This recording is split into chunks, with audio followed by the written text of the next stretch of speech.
Rifleman, morning, morning. Oh, yes, yes. So we got a real tragic story here. Sarah Sharif verdict. Poor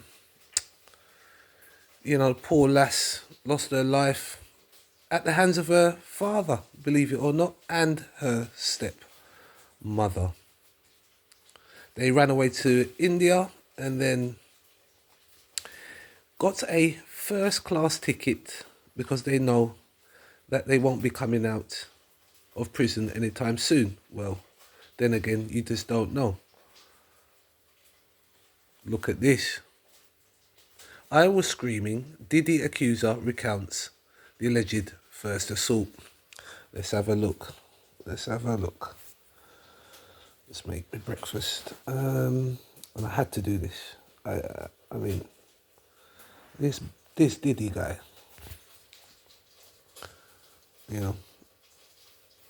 If this is true, Right, so let's go in. According to your lawsuit, you were hired by a security firm to work security at one of the infamous white parties that was thrown by Sean Combs in the Hamptons. What was that experience like? At first, he was incredibly friendly, very gracious. So you had a friendly chat, and then, according to your lawsuit, at some point later in the night, why don't they start? That's not. They don't really start it. Who is this guy? Oh, obviously he's John Doe. But maybe a little bit more. I suppose he can't. Oh God! So he's anonymous basically. So all right, let's see. Yeah, so he's anonymous, people. He's anonymous. I'll get there, people. Combs himself offered you a drink. This didn't come from staff or someone holding a tray of drinks. It came from him directly. Correct. The first drink started to have some effect on me. And I just thought, wow, these are really strong drinks. Right, so Diddy personally gives him a drink. Yeah, he takes it. And he says the drink is strong. And it was already too late that I realized that there was something wrong with the drinks. Sadly, Sean Combs was waiting in the wings. What? He was watching from some sort of vantage point. And once the man's like a vulture, waiting for the lion to leave the wildebeest. Right, the leftovers on the tree, or maybe even close by, not too close. Don't want to scare or anger the lion. Yeah, not scare the lion. Right, don't want to disturb the lion. So he stands in the corner and waits. Wow. I think some of these people are going to have to actually come out and show their face. I'm sorry. I understand, but in all fairness, if you're going to, accuse someone, because this is an accusation. So, as far as we know, it's an accusation. I don't know. I've not been to any of his parties. I don't know what Diddy does. I really don't care either, to be honest. I wouldn't be interested, but. Should maybe they start thinking about, showing faces maybe? Or do you agree that they should keep anonymous? Let me know in the comment section. He was in a helpless position and he was sure that he was in a position of power. Then he took advantage of the situation. Oh. You allege that you were forcibly pushed into an SUV by Sean Combs. That act alone, according to your lawsuit, left you in considerable pain. And then once inside the vehicle, your lawsuit says plaintiff was held down by Combs, who overpowered him while he struggled to escape due to the effects of the drugs in his system. And it goes on to say that he sodomized you. I was screaming. Backside. Literally. Mash him up. I mean, if these,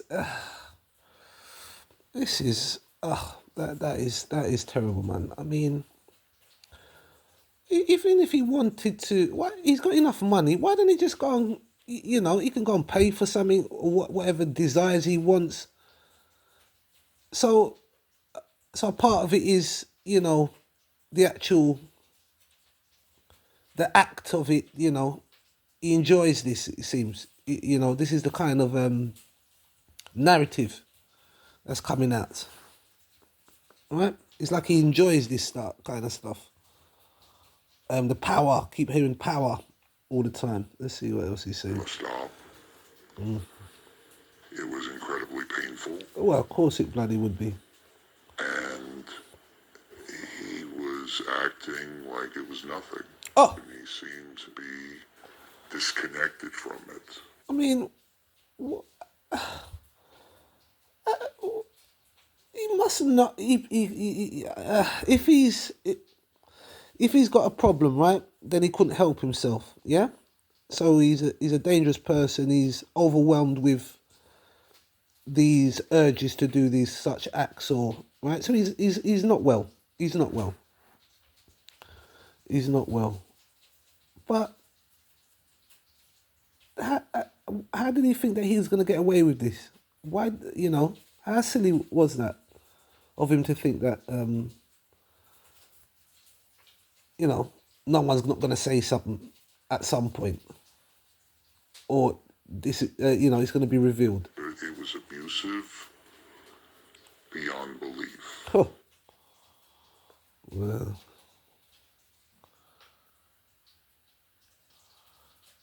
So there you have it then. All right? All right, CNN's Elizabeth Wagmeister, who's been doing really amazing reporting on this subject, is here with your exclusive. What was it like to sit down with this man?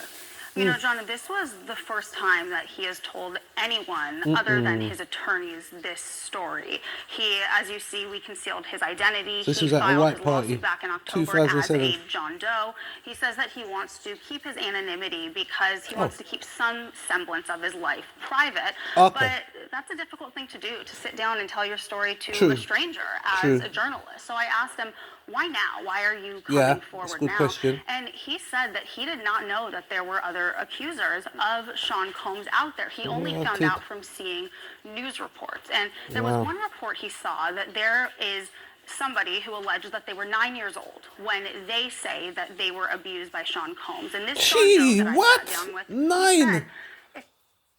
My lord. No, man, the man's sick bad. If a 9-year-old could do it, then I could do it. And it made him feel like he wished that he spoke out before because he could have prevented children the 9-year-old from spoke out? allegedly being abused. Bloody hell. Now, as I said, this lawsuit was initially filed back in October of this year. So these claims are not new, but this is the first time that he sat down. In fact, John, this is the first time that any accuser of Sean Combs has sat down with the media for an interview. Now, I want to play you a bit more of what he told me about these allegations, what he says happened that night in 2007. But I do want to warn our viewers that what he says is graphic and disturbing. I was screaming. I was telling him to stop. It was incredibly painful. And he was acting like it was nothing. And he seemed to be disconnected from it. It was abusive beyond belief. Now, he says that not a day has gone by where he hasn't thought about this. He said that when something like this happens to you, which is, of course, his allegation that he was drugged and sodomized by Sean Combs back in 2007, he says that it impacts every part of your life. He says that he has not been able to carry on with relationships. He says that he did not tell his wife at the time, who he was married to when this allegedly happened to him. He hasn't told family members or coworkers. And again, that is one of the big reasons why he wants to remain anonymous. Incredible to hear him tell this story. All right, Elizabeth Wagmeister, thank you very much. Sarah. All right, joining us now, CNN legal analyst and criminal defense attorney Joey Jackson to discuss more about this. All right, first of all, this is a civil lawsuit. Yes. It is not part of the criminal prosecution, but in hearing this, and now that he is coming out to speak, could it be? So we'll see. There's a lot that has to be unpacked, right? The first thing is remember, Sarah, that this was an amended complaint. Why do I say that, and why is that significant? It's significant because initially when it was filed in October, there was the indication that it happened in 2007, right? Learning, however, that P. Diddy was in St. Tropez then, so it could not have happened then. So it was amended to include, right, the year after, okay? That's a problem. There was also the indication initially that, right, he wasn't married, and now we're learning he is. Why do I say that? Because every case turns on its facts. So if you're going to determine, right, civil, it's a civil case, it involves monetary damages, not criminal, you're going to assess the credibility of it. Now, attorneys for, of course, P. Diddy are going to have a field day with that, of course, because when you sit down with your lawyer, you verify. Your lawyer doesn't say, oh, that's what happened, okay. You verify it, you vet it, you ensure that it's factually accurate. And so therefore, I think those two distinctions are going to be very important. Would you have not known that you were married at this time? Would you have not known? Should you have shared it with your spouse? Potentially not. It's embarrassing, but did you know you were married at all? Did you know where you were, when you were, etc.? So it's a question of fact, and I think it'll be vetted certainly by criminal investigators to determine whether or not it's useful, and then it'll be up to the judge to determine whether it is admissible. I am curious about something. He told our Elizabeth Wagmeister there that he'd not told anyone about this until he spoke, I think, to his attorneys. How difficult will it be to prove this? So what ends up happening is that, you know, there's a lot of embarrassment and a lot of shame, right? And there's a lot of sensitivity as it relates to victims. And sometimes you have victim, and it's called recent outcry information, where they'll say something to a friend, I can't believe it. That's powerful evidence. In some circumstances, there's humiliation, and they don't. And there are experts who will testify to that. On the issue of proof, however, there's the indication that a celebrity was present. That's according to this particular victim, Elizabeth doing an excellent job in that interview. But there was the issue of, hey, there's a celebrity present. Does that celebrity come forward?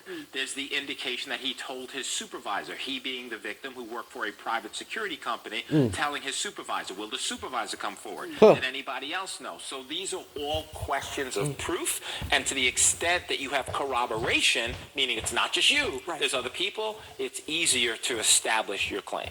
And speaking of this idea of shame that victims often feel, this victim has not wanted to be named. He's not named in the suit. He's still a John Doe. How long can that last? Because at some point, right, that has to change, correct? So, yes. So, Sarah, it's up to the discretion of the judge. And what the judge does is a balancing test between your right to privacy, intimidation, humiliation, a number of other factors, right? To what extent could you be retaliated against, et cetera, versus the public interest. And also, right, the party you're suing certainly has an interest. And so a judge will assess various factors, weigh those factors, and make an assessment as to whether or not the John Doe continues or it ends.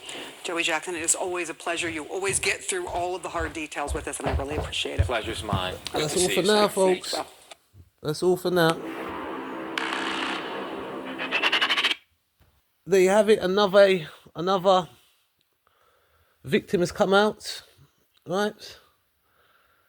So this court case is gonna be, it's gonna be really messy, isn't it? It's gonna be really messy, and it's not even to say I would like to, want to see it, or it's like it's going to be historical, it's going to be historical, to say the least, people, right? It's going to be historical.